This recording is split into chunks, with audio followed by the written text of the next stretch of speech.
mucho más demandado. Me refiero a los servicios de videoconferencia y herramientas de colaboración que demandan más ancho banda. Así que ahí también eso puede impactar claramente la parte de la garantía de los servicios.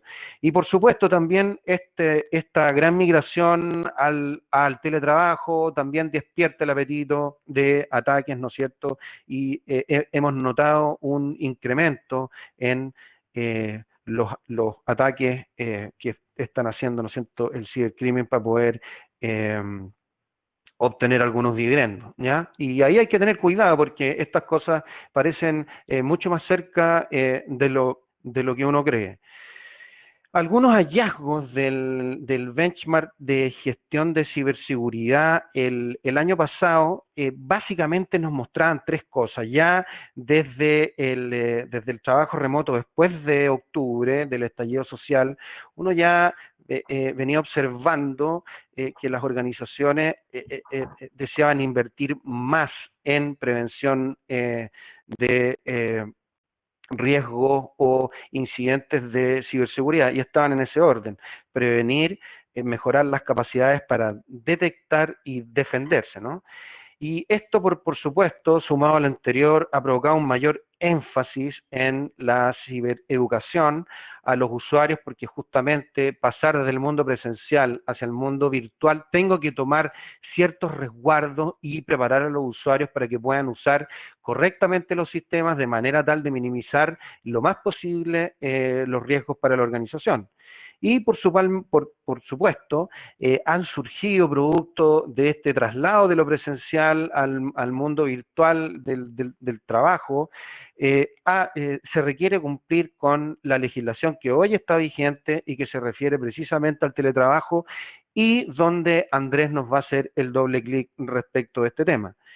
Entonces, la invitación es a que por favor nos ayuden a contestar este benchmark de presupuesto. Nosotros le cambiamos el orden al cuestionario de manera tal de que ustedes puedan responder la fase más cualitativa, que es así, creemos que probablemente sí pueda ser factible responder. Y la parte más dura de los datos la dejamos a continuación, porque hemos observado que es tanta la variabilidad que tiene el presupuesto en la parte más dura de los datos, que obviamente se comprende que cuesta más responder. Una de las noticias importantes, les comentamos en el desayuno de abril que sacamos un diplomado de gestión técnica de la ciberseguridad, ¿okay? Eso en alianza con ISS Cuadrado.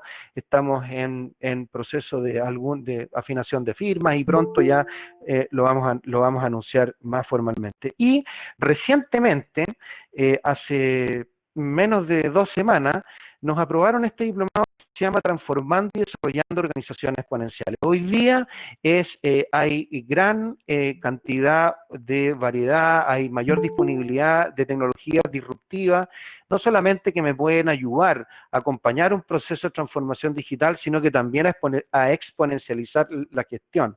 Entonces, aquí hemos armado un diplomado bastante interesante, donde primero hacemos una introducción de qué significa estos temas de la exponencialidad y las organizaciones exponenciales, cómo se ven las organizaciones exponenciales. Luego se desarrollan organizaciones exponenciales y se explica el modelo sobre el cual se hace o se logra o se puede lograr la exponencialidad de la organización. Y luego se entra en una fase donde se aplica una metodología para ir ideando ideas de exponencializar la gestión de la organización, para luego ir construyendo esta iniciativa y terminando, preparando a la organización para poder precisamente hacer posible la exponencialidad y que sea parte de su cultura y su forma de trabajar. Esto consiste en acelerar tu capacidad para lograr resultados que si no ocupas esta metodología, podrías tardarte mucho más. Y las personas que básicamente les voy a mostrar, algunos de los profesores, son más, pero yo diría que los más importantes: Corina Almagro. Corina, además de ser actualmente profesora de The Valley, que es una organización española que tiene harta experiencia en transformación digital y en estos temas. Tiene credenciales bastante interesantes a nivel académico, pero también experiencia dura, digamos, en innovación, ni más ni menos que en Hewlett Packard en Silicon Valley, y con mucho bagaje, más de 5 años entrenando y capacitando en el tema de las Exponential Organizations, organizaciones exponenciales para organizaciones grandes. Marcos González también es otra de las personas importantes en este diplomado por no solamente la amplia experiencia que tiene en la industria de los servicios TI, décadas de experiencia desarrollando proyectos, operaciones y servicios TI, y ya lleva practicando con esta metodología de Exxon, no solamente en la parte de consultoría, sino que también como coach. Y combinando con otras disciplinas como Scrum e ITIL, vamos a hacer una mezcla bien interesante. Tanto Corina como Marco son dos personas que nos van a ayudar también a liderar la jefatura del programa. Karina Pérez también, y muy importante, ella ayuda mucho a desarrollar las capacidades de liderazgo, de comunicación de las personas, porque para desarrollar una organización exponencial tenemos que transformar la manera en que hacemos las cosas, y eso requiere hábitos, son cosas que requiere de un liderazgo que logre sostener ese momentum que necesita la organización para poder desarrollarse exponencialmente. Andrés Araya, Jaime Caicedo, Rodrigo Sandoval es otro pool de profesores que nos van a mostrar casos de uso de tecnologías disruptivas que ayudan a transformar una organización y a exponencializar su gestión. Y ahora los dejamos con Andrés Pumarino, donde nos va a hablar de tendencias regulatorias en tecnología, específicamente este año. Él es abogado de la Universidad Adolfo Ibáñez, tiene un magíster en negocios, básicamente toda su vida ha mezclado estas dos disciplinas del mundo de los negocios, la tecnología y específicamente la ciberseguridad, mezclando el ámbito legal, así que hay mucho que aprender de Andrés. Es profesor también de nuestra universidad y también profesor de un magíster en otra universidad del país. Así que Andrés, yo dejo de presentar para que usted realice su presentación. Bueno, gracias Francisco, muy buenos días a todos, a todas, por acompañarnos el día de hoy. Para nosotros es una gran oportunidad el poder contarles estas tendencias que están ocurriendo. Perdón, ahí vamos a compartir. Con lo que está ocurriendo a nivel de contexto, a nivel de escenario, y desde el punto de vista de lo que es el escenario a nivel normativo. Y fundamentalmente lo que está ocurriendo. Tú mencionaste ya algunas cosas. ¿Qué es lo que vamos a ver hoy? Bueno, desde el punto de vista de lo que está ocurriendo en materia de teletrabajo, lo que ya Francisco denunciaba, y desde el punto de vista de lo que nosotros estamos contexto. Para confirmar, ¿se ve la presentación? Sí. Perfecto. Entonces, ¿qué es lo que quiero compartir el día de hoy? Partir por esta frase de un profesor y también que la repetía generalmente también tomada de Peter Drucker, que es el padre del management moderno. Peter Drucker, abogado austriaco, profesor de Harvard muchos años. La cultura de la empresa es lo que hacen espontáneamente y cuando nadie las ve. Es una evolución de unos conceptos de Drucker. ¿Y por qué lo quiero traer a colación? Porque el entorno que estamos viviendo hoy es un entorno complejo. Hace unos días atrás, el World Economic Forum acaba de publicar esto. Es el mapa de inteligencia en materia de riesgos y ciberseguridad a nivel global. Es un mapa interactivo, por eso ustedes ven ahí algunos colores azules, otros en blanco. En la medida que ustedes vayan poniendo el cursor en este link que está allí, eso lo vamos a compartir luego con la presentación, van a poder ver las tendencias 2020-2021 en lo que se nos presenta en un ecosistema en materia de organización.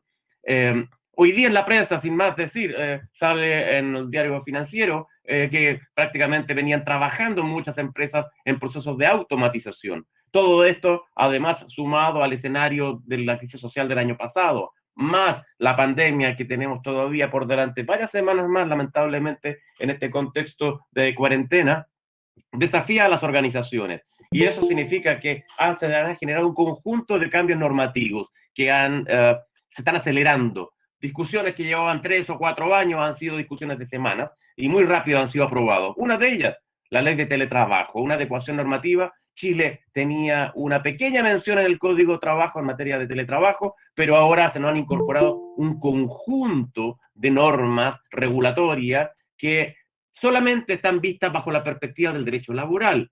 Pero quiero hacer mención a esta materia porque aquí entramos a un contexto complejo.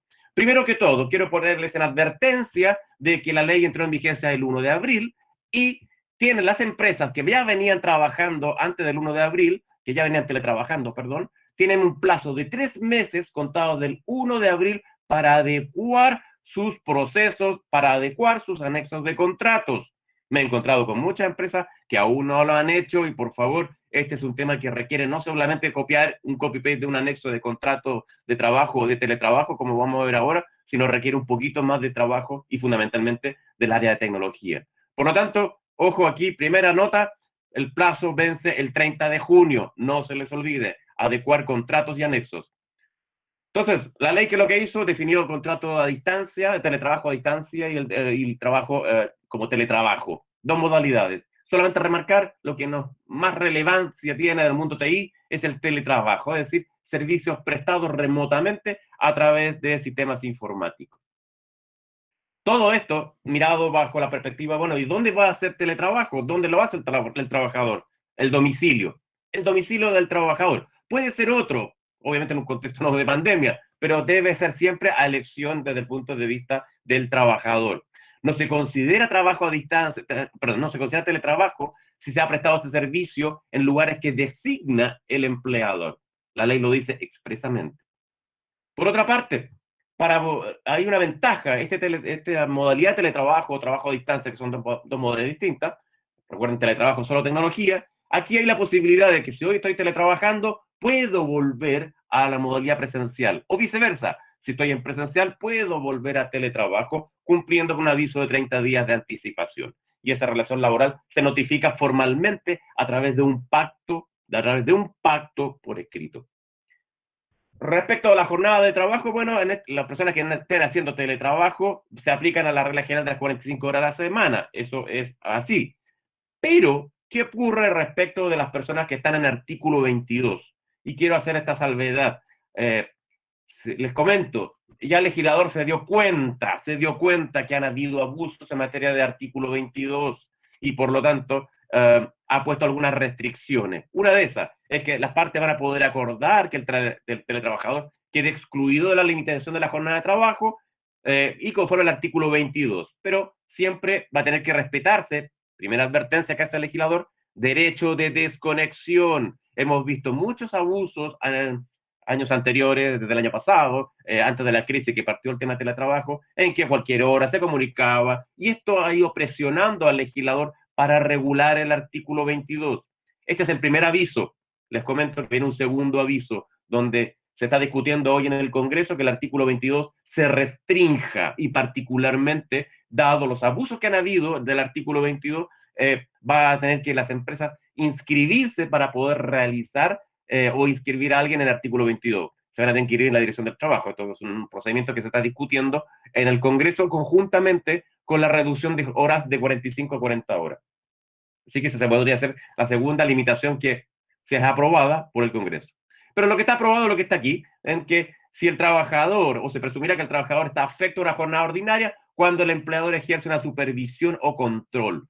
Esa supervisión o control significa vía remota, vía respuestas, correo, vía acciones de tarea que se le está dando. Por lo tanto, ojo como también les damos las instrucciones a las personas sujetas al artículo 22. Así que también una de las características que va a tener este teletrabajo que ya tiene, una vez que volvamos a la pseudo normalidad, es el escenario de que las personas van a poder negociar, conversar, acordar tiempos de trabajo o teletrabajo parcial. Es decir, no solamente puede ser 100% teletrabajo, como está en gran parte de las empresas en Chile, sino que podría ser un tercio, un cuarto, media jornada de teletrabajo, media jornada presencial. Esto está cambiando la flexibilidad de los procesos de trabajo en las empresas y eso suma fundamentalmente a aspectos relevantes a nivel de lo que las empresas van a tener que reordenarse en el entorno que vamos a ver una vez que obviamente se levante esta cuarentena, salgamos de esta pandemia en los próximos meses. Lo que sí es recordarles el derecho de desconexión, tiene algunas condiciones. Una de esas dice que el tiempo debe ser a lo menos de 12 horas continuas por un periodo de 24 horas. Y en ningún caso, el empleador podrá establecer comunicaciones ni formular órdenes u otros requerimientos. Vaya, el empleado no le puede escribir, mandar mail, WhatsApp, tampoco va a poder mandarle WhatsApp en este periodo de tiempo. Es decir, 12 horas continuas en un periodo de 24 horas para los que estén teletrabajando. Por lo tanto, es una restricción que le impone el legislador a las empresas. Y eso es un tema que hay que entrar a definirlo. Ahora, también establece este derecho de desconexión en otros casos de descanso, los fines de semana, domingos, días de festivos, permisos o feriado anual, que son las vacaciones que le corresponden a los trabajadores. Otras estipulaciones, por la general, a ustedes, probablemente si están en sus empresas, van a recibir los anexos que tiene que redactar el área de recursos humanos. ¿Qué llevan esos anexos? Bueno, aquí hay un resumen que van a poder ver, que va a poder definir la modalidad de ese trabajo, que puede ser total teletrabajo o parcial, eventualmente parte presencial y parte teletrabajando. El lugar en que se va a prestar el servicio también es basal. El periodo de duración de este acuerdo. Estamos en una situación compleja. ¿Cuánto va durante la pandemia? Anteayer, perdón, el presidente de la República extendió el estado de catástrofe hasta septiembre de este año. Por lo tanto, seguimos en estado de excepción constitucional hasta septiembre. Por lo tanto, creo que vamos a estar teletrabajando por ese periodo de tiempo. Podría definirse una condición, es decir, hasta que se levante el estado de catástrofe o hasta que la empresa pueda definir 2021, un periodo del 2 de enero del 2021, se trabajará de manera presencial. Se puede establecer ese tipo de anexos, de cláusula en el anexo de teletrabajo. Mecanismo de supervisión, bueno, ¿cómo vamos a controlar a ese trabajador que trabaja 45 horas a la semana? Esa también hay mecanismos de definiciones. ¿Cómo vamos a definir la entrada y la salida de ese teletrabajador? ¿Bastará un correo electrónico para decir llegué? No, ese mecanismo de supervisión o control podría ser establecido a través de los mecanismos tecnológicos que tiene habilitada la Dirección del Trabajo. Son varios mecanismos y están publicadas en la página web de la Dirección del Trabajo. Muchas empresas están hoy recurriendo a los sitios web para ver cuáles pueden habilitar. Algunos han implementado sistemas biométricos que se pueden conectar vía online, otros han implementado a través de un sistema de clave única, a través de un correo electrónico cuestionable, porque obviamente respecto a los plazos es un tema difícil de poder identificar, el correo electrónico es modificable. Las circunstancias de haberse acordado este trabajo, obviamente teletrabajando en horario, si es que se adopta una jornada parcial y también la limitación de jornada de trabajo. Y obviamente reconocer siempre en el anexo de contrato que les va a llegar a ustedes y a sus equipos por parte de recursos humanos el tiempo de desconexión, el derecho de desconexión que se reconoce. ¿Qué pasa con los equipos, el material? Bueno, estos materiales tienen que ser proporcionados por el empleador. El trabajador no puede ser obligado a usar sus elementos de su propiedad, luego nos vamos a extender. Y los costos de operación, muchas empresas están hoy transformando los antiguos o los beneficios de movilización, de alimentación, y están siendo reemplazados los mismos anexos, están siendo reemplazados por un beneficio o una asignación de, por ejemplo, de conexión a Internet. Y estos son, siempre les digo, costos por parte de la empresa, y la ley así lo ha establecido. Recuerda que las multas pueden llegar desde 20, 40 hasta 60 UTM, dependiendo del tamaño de trabajadores que tenga la empresa. Las condiciones de seguridad que van a haber dentro de la empresa ya se definieron en un reglamento que publicó el Ministerio del Trabajo a través de la Dirección del Trabajo, y esas condiciones están establecidas y le da responsabilidad a las mutuales, le da responsabilidad a los prevencionistas de riesgo de la empresa para que revisen las condiciones de seguridad doméstica que tiene la empresa. Y por lo tanto se establecen mecanismos de control respecto al entorno. Ahora, en este mismo control por parte de cómo es el entorno del teletrabajador, se haya definido inclusive que las mutuales puedan acceder a las casas de los trabajadores para ver que cumplan con estas condiciones y evitarse situaciones de accidentes del trabajo. Estos administradores de los seguros de accidentes del trabajo están contemplados en el domicilio se entra a revisar por parte de la mutual el domicilio del trabajador previa autorización del trabajador. Y eventualmente podría darse también que la Dirección del Trabajo podría en cualquier momento entrar a fiscalizar el cumplimiento de las condiciones mínimas de teletrabajo doméstico.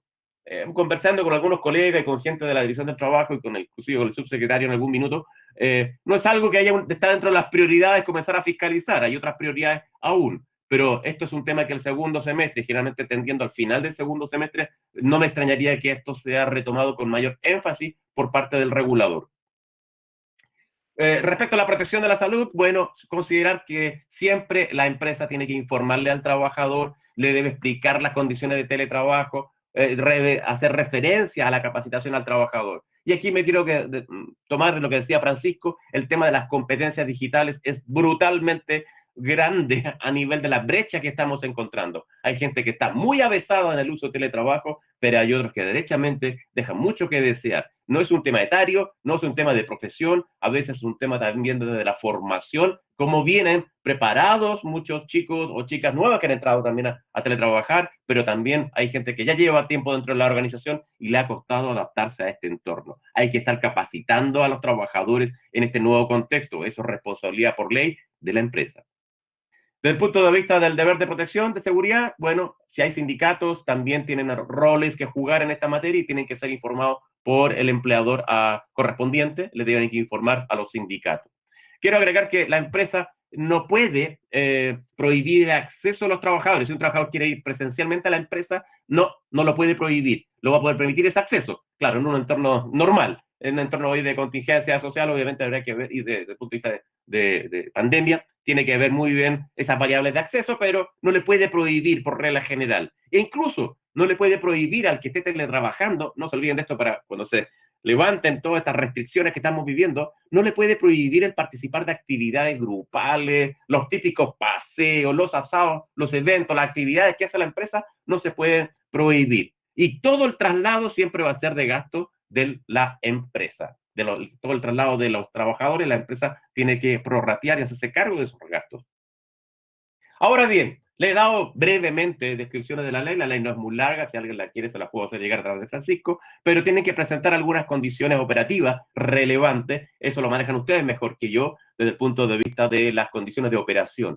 Los empleados tienden a tener una mejor relación a veces con los clientes cuando están teletrabajando, algunos se han adaptado muy bien, otros les ha costado, eso sí. El nivel desde el punto de vista de los procesos también es algo relevante que conocerlo. Y desde el punto de vista de la contingencia y los tiempos de respuesta, y por eso muchos dicen se han sentido más estresados o presionados para el momento de teletrabajar, porque obviamente estamos respondiendo a otros ritmos que no estábamos más acostumbrados. Los equipos tienen que ser maduros y eso también habla muy bien desde el punto de vista de los cumplimientos de los horarios. Quiero remarcar el tema de las competencias digitales. Si uno toma un roadmap desde el punto de vista de la implementación a nivel de la fase de teletrabajo, tomado desde el punto de vista de etapas, bueno, ver el estado actual, probablemente la contingencia social del año pasado y la de salud, nos ha puesto una marcha provisoria, pero vamos a tener que prepararnos para un entorno ya de realidad permanente hasta finales de este año probablemente. Y eso significa ver el estado de lo que viene en los próximos segundos semestres, el segundo semestre del 2020, identificar planes de acción, implementación. ¿Y qué cosas hay que empezar ya a cuestionarnos desde el punto de vista de la tecnología? Pues bien, el ecosistema del teletrabajo no es tener un computador, una VPN y conexión a Internet. No, hay un conjunto de elementos. Cultura de teletrabajo y competencias digitales, riesgos del trabajo remoto, pero que también pueden impactar en la empresa, beneficios del trabajo en la empresa, habilidades del trabajo desde el punto de vista para poder desarrollarla. No todos a veces tienen la misma competencia. Como a veces no todas las veces un buen profesor presencial es un muy buen profesor virtual. Ahora, ¿cuáles son los procesos y aspectos relevantes que hay que considerar? Riesgos en la organización, me quiero tomar de aquí, ojo, tenemos que empezar a pensar que hoy el enfoque debe ser un enfoque de riesgos.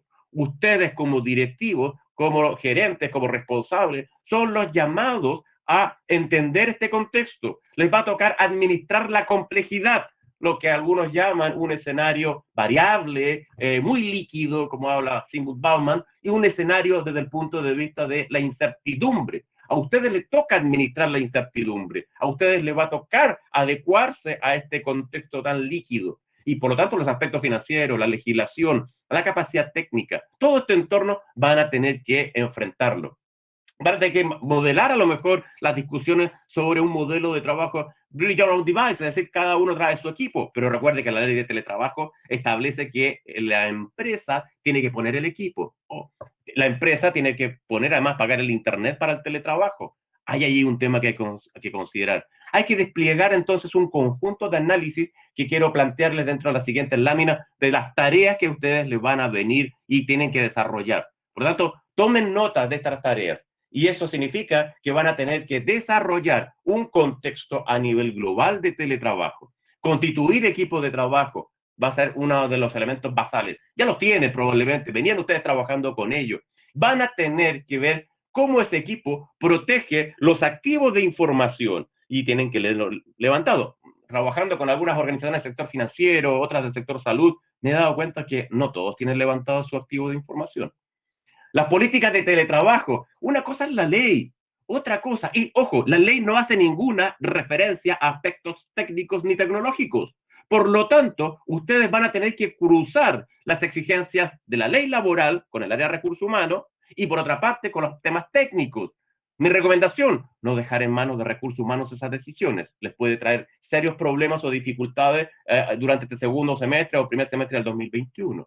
Dos, anexo al contrato de trabajo sobre préstamos de equipo. A ver, si la empresa le va a pasar los equipos al trabajador, ¿le hicieron firmar algún anexo respecto a la responsabilidad de esos equipos? ¿La empresa lo tiene levantado? Mi experiencia es que muy pocos lo han desarrollado. Grandes corporaciones lo tenían cuando entregan los celulares, pero hoy estamos entregando los notebooks y otros dispositivos. Ojo con la implantación del modelo Bring Your Own Device, es decir, ver usuarios de uso, ver los marcos de control correspondientes, la identificación de los grados de madurez de la empresa para implementarlo. A lo mejor a uno se justifica establecer anexos. Me he encontrado con que algunas empresas tomaron la decisión de pagar un bono, se paga una vez, que es un bono, una asignación incluido como renta, y que ese bono le permitía al trabajador tomar la decisión de comprarse un equipo, actualizar el que tiene, y por lo tanto tomar disposiciones para poder realizar teletrabajo. Le entregó por una sola vez y luego se olvidó la empresa del computador que quedaba a disposición y que toda esa asignación quedaba en los anexos correspondientes. Y ese equipo formaba parte del activo del trabajador, con lo cual se compraba ese computador, pero en algún minuto irá a trabajar con ese equipo. Ojo con ese escenario que se podría presentar en el mediano plazo. Otras recomendaciones, las políticas en teletrabajo, ¿como cuáles? Ya les mencionaba, políticas de préstamo de equipos, si le van a pasar los equipos, celulares o computadores. Actualizar los perfiles de cargos. Esto es muy importante. El anexo de teletrabajo no es el mismo para un gerente, ni para un administrativo, ni para un técnico. Tienen roles distintos y después todo lo vamos a cruzar con las reformas que se vienen en delito informático. Protocolo de bases de datos, es decir, quién accede a las bases de datos. Claridad nuevamente en los activos de información, cuáles son. Acceso a las bases de datos, hay que regular el acceso al cloud. Me he encontrado con 3 o 4 empresas que hemos visto en que esta materia no ha sido aún conversada y todos tienen acceso a mucha información, lo cual pone en riesgo a los activos de la información de la empresa. Elaborar manuales de prevención de riesgo doméstico, en algún minuto Recursos Humanos va a llegar a su puerta y le va a pedir apoyarnos en esta materia. Creo que si lo hace Recursos Humanos no tiene todas las competencias técnicas para identificar los riesgos. Apoyarse en estándares, sí, hay varios estándares, he publicado algunos en mi LinkedIn, como por ejemplo el de NIST, que tiene uno particular sobre un framework en teleworking, teletrabajo. La norma estándar ISO 27000 fue publicado ya hace unas semanas atrás, la norma ISO en Chile, en castellano, la ISO 27701 sobre materia de riesgo en la protección de datos particularmente. Estándares para los que están en el sector financiero bancario, les debo comentar que varias empresas del conglomerado de marcas, de tarjetas, ya está hoy empezando volviendo a exigir el estándar PCI. Este estándar PCI, lo vamos a ver más adelante, se va a cruzar con las nuevas reformas que han entrado en vigencia. Uno, reforma la ley 20.009, límite de la responsabilidad de las tarjetas de prepago, de pago y transacciones electrónicas. Las empresas están yendo a un ataque para pedir, digo ataque desde el punto de vista de exigencia, para que renovemos auditorías PCI o estándares. Si estás en el sector salud, revisa el estándar HIPAA norteamericano, un estándar que es del año 96, que se ha mejorado, pero que se aplica a varias organizaciones y que puede ser utilizado como una muy buena herramienta de trabajo. Ahora, algunos mitos desde el punto de vista de la ciberseguridad. La ciberseguridad no es un tema de las grandes empresas, es un tema que hoy todos están expuestos. Es cosa que vean los indicadores del Centro de Incidente y Respuesta que maneja el Ministerio del Interior. Hemos crecido casi un 20% de delitos de phishing, de fraudes informáticos. Se ha aumentado el nivel de este tipo de acciones. Malware andan circulando fuertemente y también ransomware que también andan circulando en el ecosistema. Así que, ojo, no es un tema de las grandes empresas, no de las grandes corporaciones. Las brechas siempre existen. No hay sistema 100% infalible y eso me lo han enseñado ustedes que son los especialistas. No es responsabilidad del directorio, eso sí, convertirse en expertos de TI, pero deben saber qué preguntas les van a hacer a ustedes y son ustedes los que tienen que ir capacitando a esta alta dirección. Sé que es difícil llegar al Olimpo a veces, pero desde el punto de vista de las operaciones tienen que comenzar a generar conciencia en lo estratégico y del punto de vista de ir derribando los mitos. El liderazgo que tiene que tener el directorio es basal en este aspecto y ellos tienen que ir entendiendo. Y este liderazgo va a venir, sea porque les crece la iniciativa por parte de ellos, o bien sea porque el regulador ya está comenzando a preguntar. Y eso el CMF ya tiene algunas baterías de acción a desarrollar. Toda esta materia tiene que ser analizado brevemente con ustedes y con sus equipos, porque tienen que definir estrategias para poder abordarlo. Recomendaciones corporativas. Nuevamente vuelvo al tema de las competencias digitales. Como profesor de esta universidad me he dado cuenta de que llegan algunos muy bien preparados y otros en nivel de posgrado o postítulo. Les falta todavía este mundo tecnológico y hay que desarrollarlo inclusive a las capas menores, administrativos. La concientización de la seguridad es un tema que tienen que hacerse cargo. Tienen que rodearse de especialistas y apoyar también a otras áreas, porque otras áreas van a entrar a definir materias por vía legal, que voy a mencionar en un ratito más, que a ustedes les va a impactar. Porque este escenario, aunque mal no lo crean, es un escenario que, si bien hemos creído que no va a haber ningún cambio relevante, están pasando cambios normativos por sectores. Sector salud, sector banca, sector servicio financiero fundamentalmente. Están hoy con varias normativas de cambio transversal. Y se las voy a ir anunciando en unos minutos más.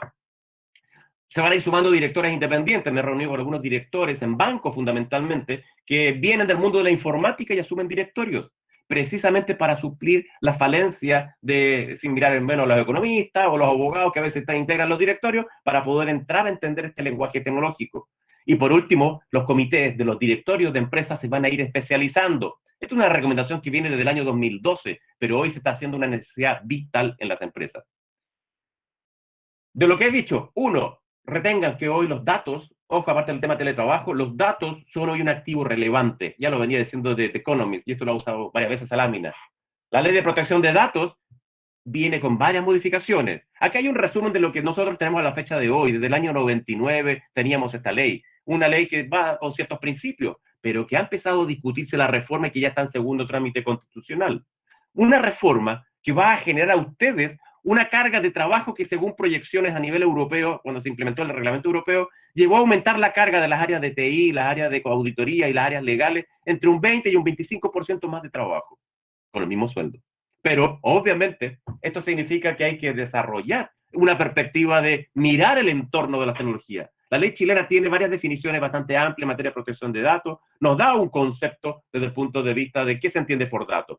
Los datos personales, los datos nominativos. Este tema venía con gran nivel de rapidez instalándose en discusión en el Congreso en Chile, e incluso en Brasil. La norma entraba ahora el 1 de agosto en vigencia, la nueva ley de protección de datos, con lo cual dejaba a Chile, bueno, si consideraba Venezuela, pero dejaba a Chile básicamente fuera del entorno de las protecciones en materia de protección de datos personales. Brasil lo ha pospuesto para el 1 de mayo del 2021, dada la contingencia. Pero se dio un plazo de casi 18 meses para actualizar. Mi hermano, siendo gerente de finanzas de una línea aérea muy complicada en estos últimos minutos, de mucho tiempo, salvo Brasil y otros países, pero está saliendo adelante, venía trabajando hace 8 meses en el proceso de adecuar sus propias políticas, sus procedimientos al estándar de protección de datos brasileño, que es una copia prácticamente del modelo europeo. Chile está haciendo lo mismo, está copiando el modelo de protección de datos del reglamento europeo, está adoptando ese modelo. Y eso hace que hay varios mecanismos que van a ir apareciendo en este entorno. Decirles fundamentalmente que la ley chilena vigente establece estos derechos. Las personas tienen acceso a saber su información, rectificarla, cancelarla y oponerla. Pero además va a aparecer otros derechos que están ahí dentro de esta lámina, es decir, el derecho a la portabilidad. Para los que están en el sector financiero, se aprobó hace una semana atrás la ley de portabilidad financiera.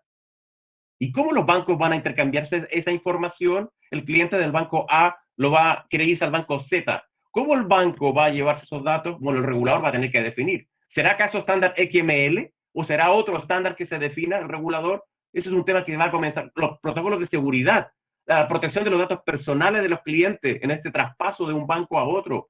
Eso es un tema que se viene y por lo tanto ya es ley, la ley de portabilidad financiera. Primera norma. Hay experiencias que les puedo recomendar, pueden ver el sitio de la Agencia de Protección de Datos en España si quieren profundizar estas materias. Ese es un regulador que ustedes no conocen y que se viene, la Agencia de Protección de Datos en Chile. Y esa agencia se espera que sea definida en el proyecto. Hoy, en el primer trámite constitucional, se acordó que fuera el Consejo para la Transparencia. Si yo tuviera que decirle cuáles son los hitos grandes que se vienen en este entorno, cambio de escenario en materia de protección de datos, pongan a sus equipos ya a por lo menos masticar qué es lo que viene, que no los pille de improviso. Me he sentado con algunos gerentes, presidentes de bancos, directorios y me dicen, pero hasta que salga la ley. Sí, pero cuando salga la ley vas a tener un periodo de trabajo muy estresante desde el punto de vista de implementarlo. Así que, ojo, cambios en el eje de la protección de datos tienen que empezar a masticarlo. Y ya partieron varias instituciones financieras, bancarias, prestadores de servicios bancarios, han comenzado a prepararse para este entorno. Y todo el tema del tratamiento de bases de datos desde el punto de vista de la protección, esto va a ser aplicable respecto a las personas naturales y órganos del Estado que manejan datos, pero no a la protección de datos de las empresas. Eso no está cubierto en esta ley. Quiero hacer una referencia, no me puedo terminar sin tampoco hablar de este tema. Estamos a portas, y digo a portas, así como se aprobó la ley de responsabilidad del límite de tarjetas de pago, como también la ley de portabilidad financiera, estamos a puertas de que se apruebe dentro de los próximos meses la reforma del delito informático. Y esta ley va a ser de impacto inmediato. ¿Qué trae esta ley? Bueno, reformar lo que teníamos que es del año 93, porque hay alto incremento a niveles de delito. Chile lo que está haciendo es, para variar, llegando tarde, pero adecuando. Aparecen nuevas figuras delictivas en el proyecto de ley, son 7 figuras: perturbación informática, el daño informático. El fraude informático en Chile no era delito. Es decir, si tú tenías un trabajador que estaba en tu organización y aplicaba lo que se llama la técnica salami, sacar esos 5 pesos para el redondeo, pero que sumado en varias miles de cuentas podía ser hartos millones de pesos, bueno, o usar herramientas tecnológicas para cometer delitos que tuvieran un beneficio económico, no estaban considerados en nuestra legislación. Y por lo tanto, aún en Chile no son delitos. Y eso es un aspecto que los fiscales han tenido que enfrentar de distinta manera. Falsificación informática, acceso ilícito, la gran discusión que estamos teniendo respecto al hackeo. El de ethical hacking y el análisis de vulnerabilidades hay que hacerlo por vía contrato. Hay que establecer muy bien la responsabilidad de los proveedores en este tipo de servicios. Y hay otro delito que es la interferencia indebida de las bases de datos o de acceso de comunicación o el abuso de dispositivos. Este era el caso de los famosos skimmers que se vendían para falsificar o clonar tarjetas de crédito. Los tipos de proyectos de ley que están aquí están los tipos penales, cada uno de los de delitos, tanto de perturbación informática, acceso ilícito, se los voy a dejar para que luego queden en la presentación que el equipo del Club CIO le va a hacer llegar. Sí quiero hacer mención a 2 cosas. Uno, estos delitos van a llevar atenuantes si alguien coopera con los fiscales, porque son delitos de alta complejidad, muy complejos, y por lo tanto requieren tener alguna ayuda incluso de los mismos delincuentes que hayan cometido alguna acción ilícita. Y para prevenir, bueno, también tiene la posibilidad de apoyar o colaborar con el fiscal. Como las películas de Estados Unidos que a veces que le reducen la sentencia, bueno, eso es considerado un atenuante. Un agravante: usar tecnología de encriptación para robar, sustraer, guardar los datos que yo les traiga de las empresas. Y por lo tanto, la agravante va a ser que use la encriptación. Y cometer el delito desde el punto de vista de una posición privilegiada. Es decir, ojo aquí, hay un desconocimiento con los chicos cuando salen de las escuelas de ingeniería. Desconocen el rol que tienen al dar o cuidado de las bases de datos. El DBA tiene un rol, en los que tienen acceso a la nube tienen un rol y tienen que saber que mal cuidar o mal usar esos datos trae también responsabilidades penales.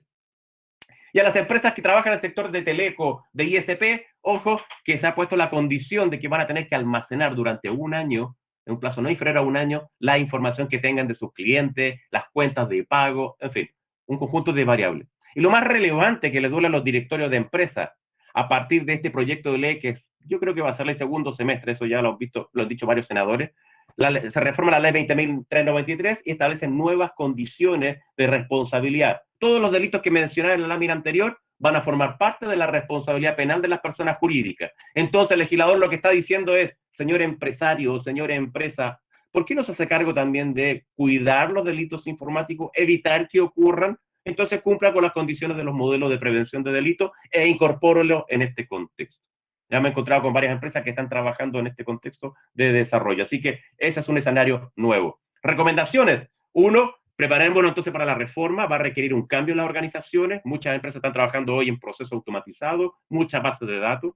Cultura de la seguridad de la información es una realidad que llegó para quedarse. Responsabilidad penal se suman a los delitos y hay que asumir la responsabilidad por cuidar los datos. Dos leyes que están a puertas de entrar. Mis recomendaciones, hay que ir más allá de la ley, hay que entrar a trabajar en estándar. Hay algunos estándares recomendados que están aquí mencionados, desde NIST como PCI, también es un estándar para el sector financiero bancario, las normas ISO como sistema de gestión de seguridad de la información, y también desde el punto de vista del reglamento europeo aparece un estándar ISO, que es la ISO 27701, la tengo aquí en mi poder y ya estamos trabajando para adecuar las exigencias del reglamento europeo, que es de protección de datos, a la realidad chilena, porque hay muchas empresas que tienen operaciones en Europa y tratan datos de ciudadanos europeos. Último, digamos, tips de lo que está ocurriendo, ¿qué viene? Aparte de lo que ya les dije, que para mí estamos esperando que se cumpla el plazo, que es muy pronto, vamos a hablar de tendencias regulatorias. 1 de enero de este año ya se aprobó en California la primera norma en materia de inteligencia artificial y particularmente respecto en escenario de responsabilidades algorítmicas. Desde el punto de vista de la responsabilidad artificial, ojo con los algoritmos, los norteamericanos acaban de ingresar un proyecto de ley federal para regular todo lo que es la responsabilidad algorítmica, y eso es de enero del año 2020, fue el 1 de enero.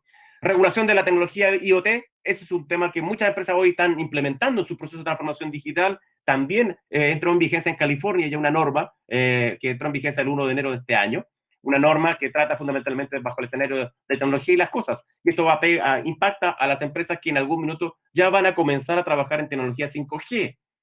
Chile ya está en consulta en este minuto la regulación para tecnología 5G por parte de la Subtel. Estamos a puertas, vamos a ser de los primeros países que vamos a estar trabajando con tecnología 5G y tiene brechas de seguridad que hay que empezar a trabajar. Hay que empezar a ver y evaluar enfoques de criptográfico cuando trabajamos con esta tecnología.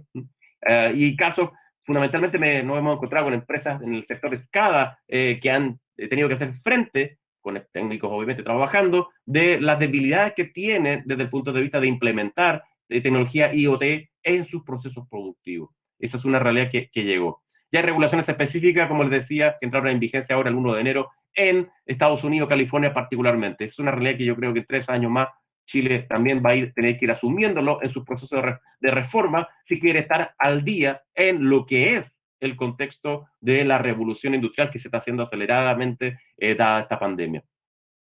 Chile tiene además una política, producto de lo mismo, una política de inteligencia artificial. Se está discutiendo esta política. Les voy a mostrar acá un escenario donde Chile se encuentra dentro de los 37 países que va a tener un riesgo medio generalmente en materia de la implementación de la inteligencia artificial.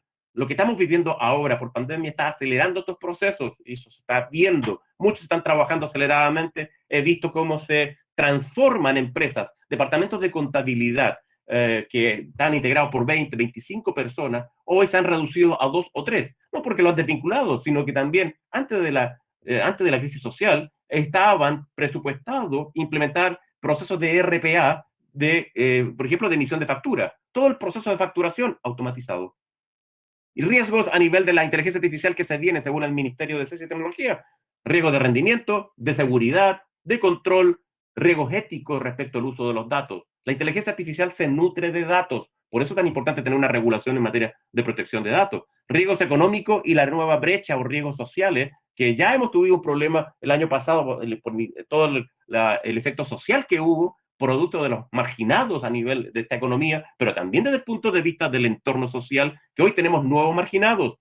La tercera y la cuarta edad está completamente out de poder pedir una asesoría por internet o pedir un bono médico o poder comprar por internet porque no tiene todas las competencias digitales para este nuevo entorno que estamos viviendo.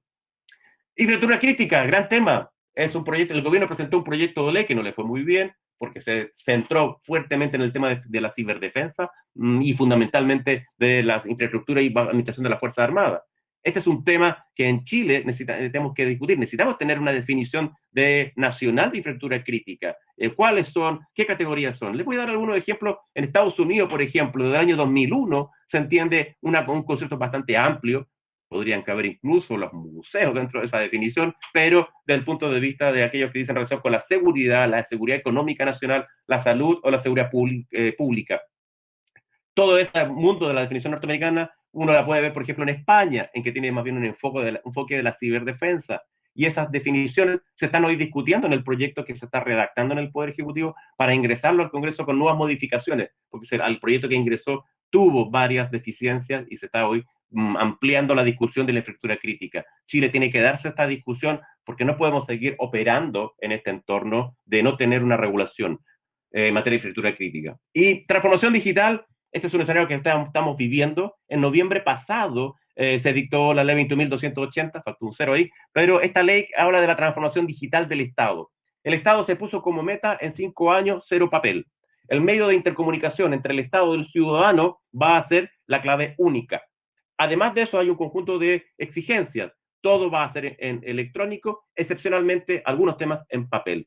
Interconexión con el Estado, vamos a ver cómo vamos a operar a través de las plataformas del Estado, que tiene algunas debilidades desde el punto de vista de su estructura y eso está cambiando. Firma electrónica comienza a reposicionarse nuevamente a través de la ley de firma electrónica. Y aspectos clave a considerar, las personas, en tema de competencias digitales, no crean que las personas vienen con los conocimientos para entender y transformarse digitalmente. Sin las personas no se puede realizar un cambio radical.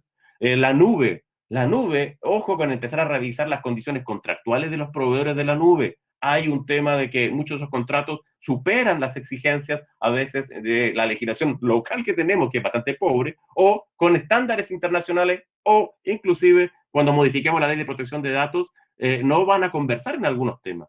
Big Data, inteligencia artificial, necesita datos y necesitamos tener también especialistas en estas materias.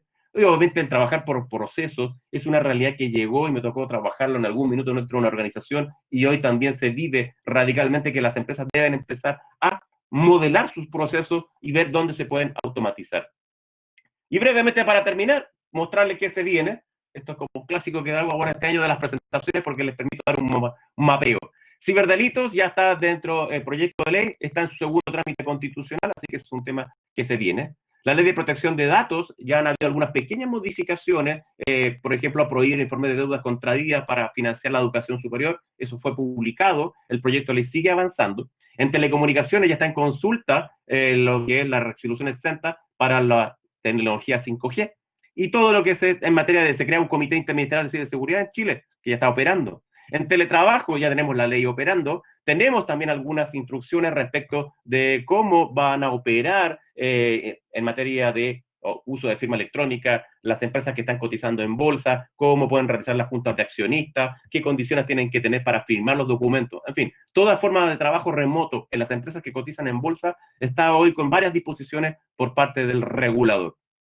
Proyectos de ley que han sido despachados, por último decirles que uno, la ley que limita la responsabilidad de los usuarios de las tarjetas de crédito, brevemente esta ley fue aprobada, y esta ley ya es ley desde el 29 de mayo pasado. Esa ley que nació con un proyecto que limitaba la responsabilidad, tuvo varias discusiones, definió que los bancos van a responder sí o sí hasta 35 UF, salvo que se apruebe o se acredite que ha intervenido el titular de la tarjeta, el dueño de la tarjeta, y ha hecho una autoestafa. Pero la regla general es que las empresas bancarias van a tener que responder sí o sí hasta 35 UF, 1.005.000 pesos aproximadamente. Eso ya es ley. Y también establece nuevas figuras en materia de responsabilidad por las transacciones electrónicas. Así que, y esta norma estableció una condición de que los seguros que operaban para los delitos descritos en esta ley se tienen que eliminar. Por lo tanto, les va a llegar un correo electrónico de su banco en algún minuto informando de que van a cubrir falsificación de cheques o asaltos violentos en cajeros automáticos, por ejemplo. Si se los pillan ahí un delincuente, eso no va a responder, esta ley no responde. Y aplica, sí, eso sí, el seguro si es que lo tienen contratado dentro de esa condición. Y por último, decirles que se espera que entre en vigencia ya la operación de esta norma, la ley de portabilidad financiera. Esto va a ser una mega pega desde el punto de vista de las empresas financieras bancarias, una tarea del regulador y de los proveedores de servicios TI al sector financiero bancario, donde van a tener que incorporar muchas de estas exigencias dentro de esta norma que entró en vigencia publicada el 9 de junio y que entra en vigencia en septiembre, ahora próximo dentro de unos meses más. Proyectos de ley que están en tramitación durante los meses pasados, fundamentalmente sigue avanzando la ley de protección de datos, es un tema que se ha estado discutiendo, y con foco también al tema de COVID, es una realidad que llegó para instalarse. Y por último, si ustedes quieren ver qué pasa a nivel latinoamericano en temas de ciberseguridad, les dejo este link de esta web que se llama observatoriociberseguridad.com, que es la base de datos que maneja la OEA, particularmente junto con el BID, el Banco Interamericano de Desarrollo, han hecho un catastro de las políticas por países en toda América. Y digo, de Canadá hasta Chile. Así que van a quedar muy bien ilustrados de cultura, educación, todo bajo el enfoque de ciberseguridad que ha estado ocurriendo. Pues Muchas bien, gracias. es lo que tenía para presentar, don Francisco. Muchas gracias, Andrés. Mientras abrimos la ronda de preguntas en esta interesante charla, Carlos Rojas les mandó ahí por el chat un formulario para que por favor nos cuenten qué le ha parecido esta charla, esta tercera charla del Club CIO Remote. Yo tengo una pregunta inmediatamente para ti, Andrés, que tiene que ver qué pasa con los datos clínicos personales que están dispersados en muchas instituciones de salud. Yo le veo valor a concentrar esos datos de manera tal de que uno sea el dueño de esos datos y no tenga que, o sea, que la vida a uno le sea más fácil de poder toda la información clínica de uno mismo. Qué buena pregunta, Francisco, porque en el entorno de salud que estamos viviendo también se han producido cambios, por tiempo no lo quise incorporar, en estos 90 días de que estamos en pandemia han salido muchas normas. ¿Qué ocurre? Los datos de salud están hoy regulados por la Superintendencia de Salud y ha definido que los titulares, no hay propiedad, uno no puede vender sus datos, uno es titular de sus datos. Por lo tanto, se le entrega a la hospital, a la clínica, al consultorio correspondiente, y esos datos que yo entrego como titular, pues los puedo llevar perfectamente. Es posible sacar mi ficha clínica de la clínica Z y llevármela a la clínica H, y por lo tanto lo puedo hacer. Y eso está considerado dentro de la ley actual, y lo considera también la Superintendencia de Salud.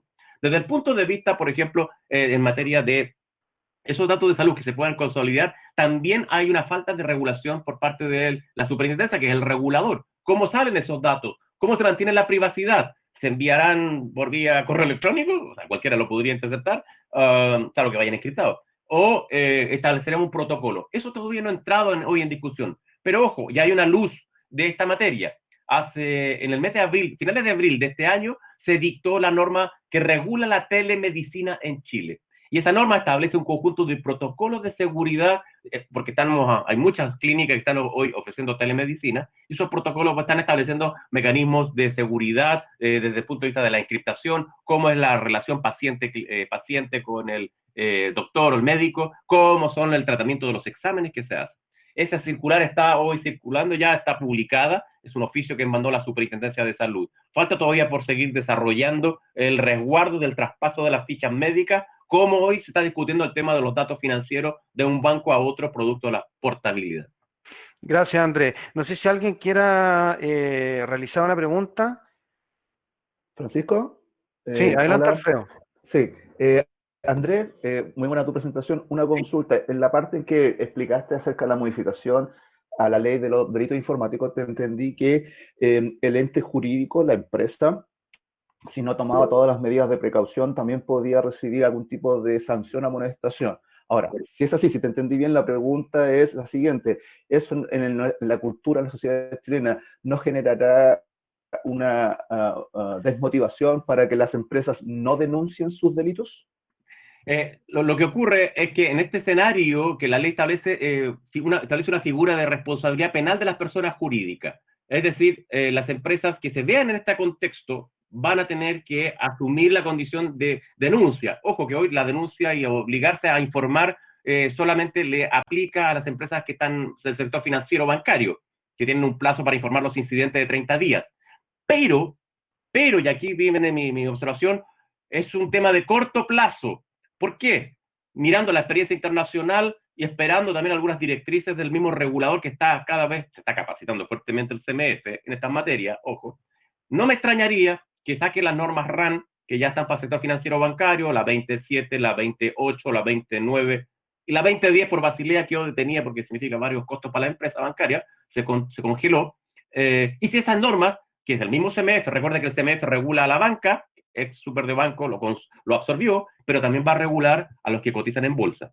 Y eso va a comenzar un efecto cascada a los proveedores de la empresa que cotizan en bolsa. Y así vamos a empezar a tener un ecosistema donde le van a empezar a exigir a proveedores, a pequeños, a medianos, estándares de exigencia que los grandes van a querer que se ven presionados por el regulador. No me extrañaría que eso comience a operar en el mediano plazo. Yo doy de 3 a 4 años y que eso vaya a empezar a ocurrir. Ahora, el que no denuncien, claro, efectivamente puede ocurrir. El punto es que si no generan mecanismos paliativos, no generan los modelos de prevención de delito, que están en la ley 20.393, la sanción es muy dura. Las sanciones van, primero la multa, 20.000 UTM, dos, la UTM está a 50.000 pesos, dos, responsabilidad para los directorios de la empresa, para el directorio de la empresa, en que puede llegar a responder civilmente, patrimonialmente. Bueno, ahí hay seguro, me van a decir, seguro comprometido, pero bien, de alguna manera van a pasar un mal rato. Tres, la mayor sanción de todas es que si la empresa ha incurrido en alguno de los delitos que están descritos, que yo mencioné en la ley de delito informático, podría llevar a desaparecer esa empresa de los registros de comercio correspondientes. Esa es la mayor sanción que trae la ley de responsabilidad penal. Por eso hay tanto miedo desde el punto de vista de que me apliquen la ley de responsabilidad penal los fiscales. Los fiscales siempre van a tratar de buscar que asuma esa responsabilidad la empresa.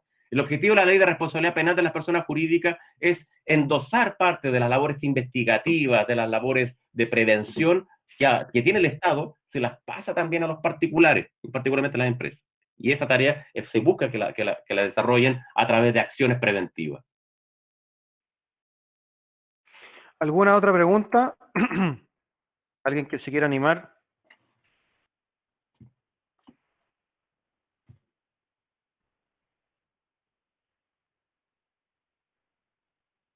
¿Nadie se quiere animar por ahí? Teletrabajo, les llegó el anexo. A mí no. Sí. Hola, Juan Pablo. Sí. O Oscar. ¿Qué tal, Juan Coto? Pablo. Muy Okay. buena la presentación, felicitaciones, muy sintético y al grano. Solamente una reflexión de lo que es la gestión del cambio. Siempre la teníamos incorporada, sobre todo en los proyectos, en la importancia, pero era siempre lo primero que se recortaba en los presupuestos cuando los proyectos eran muy caros, sacamos gestión del cambio. En esta transformación digital, que yo le llamaría más bien la necesidad de aceleración digital, porque muchas empresas no pueden o no quieren asumir el golpe, el impacto de trabajar una transformación, porque es un animal muy grande, entonces trabaja más bien en una aceleración digital. La gestión del cambio me parece a mí muy importante. Con este golpe que nos ilustra hoy día con esta exposición, creo que la importancia de la gestión del cambio también es grande. No sé cómo lo ven ustedes. Sí, Juan Pablo, yo creo que te encuentro toda la razón y esto se está acelerando. De hecho, tomando palabras del mismo CEO o el CEO de Microsoft, o sea, lo que ha ocurrido en transformación digital los últimos 3 meses ha sido más rápido de lo que había ocurrido los últimos 2 años. Detrás, solamente una reflexión, detrás de cada empresa de ustedes donde están trabajando, ya está su depredador digital. Está apareciendo en algún lugar del ecosistema digital un depredador digital más ágil, más liviano, con más capacidad de avanzar más rápido, por lo tanto la competencia se hace más compleja. y eso desafía a las organizaciones a trabajar de otra manera, porque si eres grande, muy robusto y te cuesta moverte en este entorno, vas a tener un problema para poder competir con estas empresas más ágiles, más livianas y con una estructura de trabajar en empresas red, siempre conectadas. Y el concepto de empresa red viene de finales de los 90, lo que pasa es que hoy se ha acelerado brutalmente en este contexto. Dos, el regulador se está dando cuenta, y el legislador también, de que tiene que comenzar a cambiar sus criterios. La presencialidad no es la misma manera con la cual están operando hoy los negocios. Estamos hoy en un escenario de meses de transición, y digo meses porque, por ejemplo, teletrabajo, la fiscalización de teletrabajo va a llegar a finales de año. Tómenme la palabra, pero yo creo que eso va a ocurrir, ya me lo han dicho. No ahora, pero les va a pillar entre octubre, noviembre, diciembre, después de que algunos celebren el 18 de octubre, de ahí para adelante va a empezar nuevamente a operar la fiscalización. Dos, desde el punto de vista de lo que es el entorno a nivel de nuevas normativas, también va a pegar la ley de delito informático de aplicación inmediata. Entonces, van a ir adecuándose. Los directores saben de esto. Ya lo hemos conversado con algunos directores de empresas. Entonces, el punto es, el desafío es cómo vamos a resguardar el movernos tan rápidamente cuando también hay grandes empresas, perdón, pequeñas empresas que están haciendo lo mismo que nosotros, más liviano, más ágil, en un entorno que es 100% digital. Todo hoy es digital. Vayan al diario financiero de hoy, sin hacerle publicidad al diario financiero, pero vean hoy una columna que habla precisamente respecto de los procesos de automatización que venían trabajando las empresas desde el 2019. Un trabajo que realizó una consultora internacional. Muy interesante, una página completa de todos los procesos, cómo los venían cambiando. Y creo que hoy se va a ver acelerado. El punto es que el recurso humano, el capital humano es escaso. Van a tener un problema allí. Las instituciones universitarias van a tener que acelerar sus procesos de formación. Ya no podemos enseñar como enseñábamos para el siglo XX, tenemos que formar en un entorno completamente distinto. Bien, había una pregunta por ahí, Alfredo. Andrés, sí, que Andrés, que pone un siguiente contexto. Pensando en este periodo de transición ante una situación de conflicto entre empleador y colaborador que aún no se ha formalizado por contrato, donde se desconozca la condición de teletrabajo, ¿es el colaborador el que debe demostrar que está teletrabajando o es el empleador el que debe demostrar que no ha requerido este servicio del colaborador? Buena pregunta. No se les olvide nunca si son gerentes o son dueños de su propia empresa. En materia laboral, el peso de la prueba siempre es del empleador. Por lo tanto, todo va a ser responsabilidad para el empleador. Así que hay que empezar a prepararse. Yo cuando era gerente legal, el gran problema que tenía con mi contraparte, digamos, con recursos humanos, las carpetas no estaban al día, los anexos no estaban firmados, la descripción de cargos no correspondía a la realidad de funciones que hacían, grandes problemas. Los anexos no estaban al día, el reglamento de orden, higiene y seguridad, donde esta materia hay que incorporarla, 3 o 4 años para actualizar un reglamento, que por su regla general es un copy-paste. Por lo tanto, entender que la responsabilidad siempre es de la empresa, lamentablemente, es una realidad. El peso, hoy ser empresario o ser empleado, ser empresa, hacer empresa es cada vez más difícil porque tiene más carga por parte de los reguladores y por parte del legislador. Entonces, hay que trabajar bajo un escenario o metodología de riesgos, mapear dónde están los riesgos y cuál es la aversión de ustedes al riesgo, mayor o menor exposición. Don Alfredo, vamos a hacer las últimas dos preguntas y con esto vamos cerrando en honor al tiempo. Adelante, Alfredo. Gracias. André, en la nueva ley de teletrabajo, trabajo remoto, para las organizaciones, para los que nos toca trabajar en organizaciones más globalizadas, en las que nosotros y nuestros equipos se relacionan con gente que están en otras zonas horarias, de Europa principalmente. ¿Cómo se va a interpretar que los vicepresidentes, los ejecutivos, estas personas de otras zonas horarias se comuniquen contigo vía email en un horario en el que la ley ahora estipula que tienes estas 12 horas de descanso?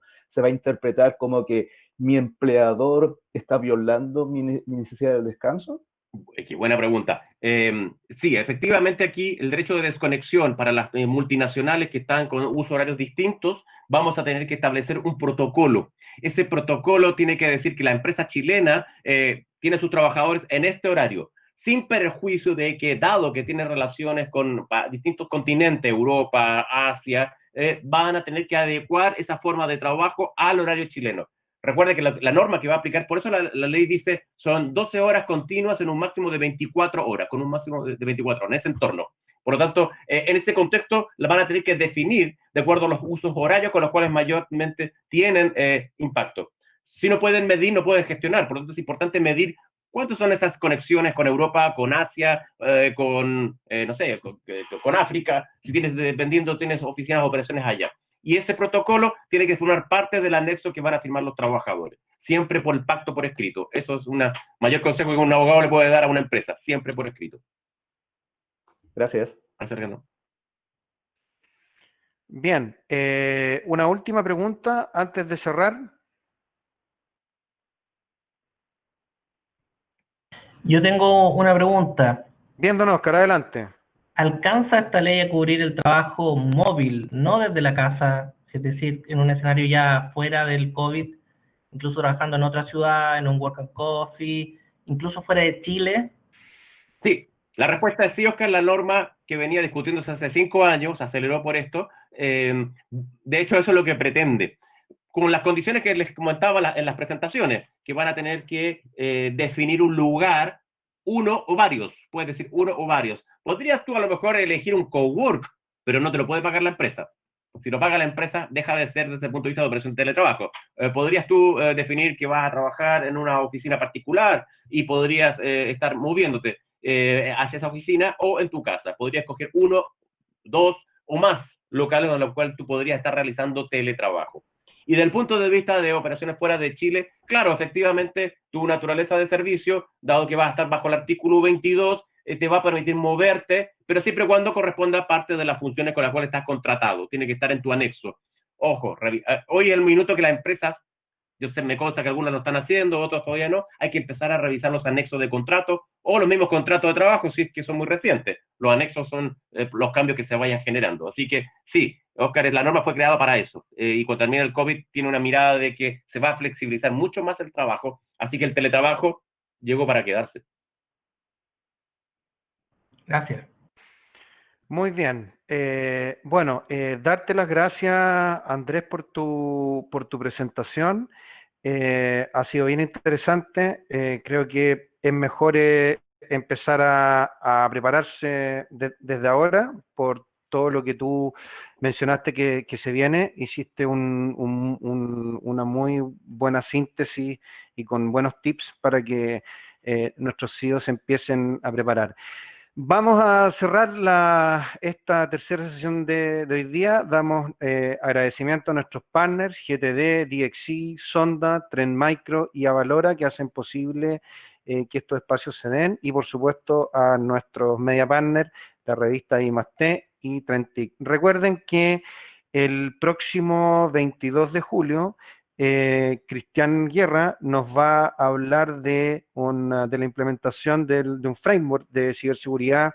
Ese proyecto, en la premiación del Club CIO del año pasado, resultó de uno de los finalistas, y creo que por la situación que estamos viendo hoy día, es importante entender cómo lo hizo un banco como el BCI en materia de seguridad.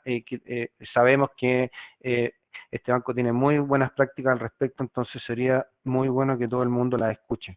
Y como por supuesto, Corina Almagro, que ya la introduje, muy probablemente con Marcos González nos hablen el 26 de agosto respecto de qué significa esto de las organizaciones exponenciales.